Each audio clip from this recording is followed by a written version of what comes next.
Hey everyone, welcome to Net Nimble. In this tutorial, I'll show you how to check your Wi-Fi data usage on your Android phone.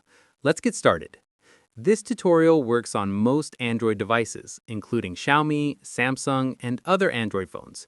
The steps may vary slightly depending on your device. First, open the Settings app on your Android phone. Now, tap on More Connectivity options. On some phones, this might be called Connections or Wireless and Networks, depending on your Android version. This takes you to the Connections page where you can access Wi-Fi settings, mobile data, and more. On Xiaomi phones, tap on Data Usages. This shows the data usage of the SIM1.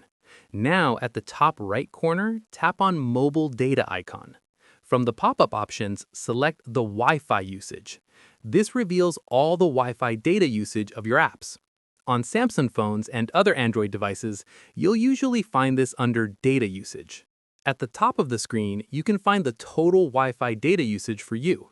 By tapping here, you can see your Wi-Fi data usage over time, showing which apps are using the most Wi-Fi data. You can change the time range to view different periods, like the last month and this month. This helps you monitor which apps consume the most data and manage your Wi-Fi usage effectively. And that's it. That's how you check Wi-Fi data usage on your Android phone. If this tutorial helped, like and subscribe to Net Nimble for more Android tips and data management tutorials. Thanks for watching.